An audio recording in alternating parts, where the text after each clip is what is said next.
আবার ফিরে এসেছি ক্রিকেট দুনিয়ার সব থেকে বড় আপডেট নিয়ে। আইপিএল নিলামের আগে বড়সড় বোমা ফাটিয়ে দিল চেন্নাই সুপার কিংস। সঞ্জু স্যামসনকে দলে নিয়ে রীতিমতো তোলপাড় করে দিয়েছে সিএসকের জার্সি গায়ে দেখা গেল সঞ্জু স্যামসনকে। কি বললেন তিনি, কেন তার বদলে জাদেজাকে ছেড়ে দেওয়া হলো, সঞ্জুকে কি সত্যি অধিনায়ক বানাবেন সিএসকে, সবকিছু জানাবো আজকের ভিডিওতে। নিলামের আগে চেন্নাই সুপার কিংসের চমক, সঞ্জুকে অফিসিয়ালি দলে নেওয়া হলো। দীর্ঘদিন ধরে এই ট্রান্সফার নিয়ে জল্পনা চলছিল। রাজস্থান রয়্যালসের সঙ্গে সঞ্জুর বনিবনা হচ্ছিল না, অন্যদিকে ধোনির পরবর্তী খেলোয়াড় খুঁজছিল সিএসকে। শেষ পর্যন্ত সব ঝঞ্ঝাট কাটিয়ে সঞ্জুকে দলে টানলেন সিএসকে। সোশ্যাল মিডিয়ায় সিএসকে একটি ভিডিও পোস্ট করেছেন, সেখানে দেখা যাচ্ছে সঞ্জু হলুদ জার্সিতে। 11 নম্বর জার্সিতে সঞ্জুকে দেখে উত্তেজনায় ফেটে পড়ছে সমর্থকরা। ভিডিওতে সঞ্জু বলেন, এই দিনটার জন্য অপেক্ষায় ছিলাম, ভাগ্যবান মনে হচ্ছে হলুদ জার্সি পরে।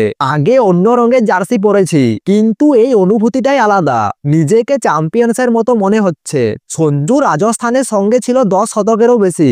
2013 সালে তাকে কিনেন রাজস্থান, 2018 সালে আবার তাকে ফেরান, 2021 সালে তিনি অধিনায়ক হন। তার নেতৃত্বে 2022 সালে ফাইনালে ওঠে, 2024-এ প্লে অফে যায়। কিন্তু গত মরশুম থেকে ম্যানেজমেন্টের সঙ্গে সমস্যা তৈরি হয়। মাঠে পারফরম্যান্স ভালো হলেও ড্রেসিং রুমের ভেতর নাকি পরিবেশ ভালো ছিল না। এই জটিলতার মাঝে সিএসকে সুযোগ নেয়। এই ট্রান্সফার সিএসকে সব থেকে বড় ত্যাগ। রবীন্দ্র জাদেজাকে ছেড়ে দিয়েছে।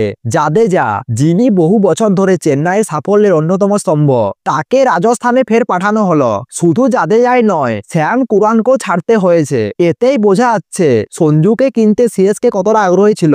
ধোনির পরবর্তী হিসেবে কাকে চায় সিএসকে, এখন আর সন্দেহ থাকে না।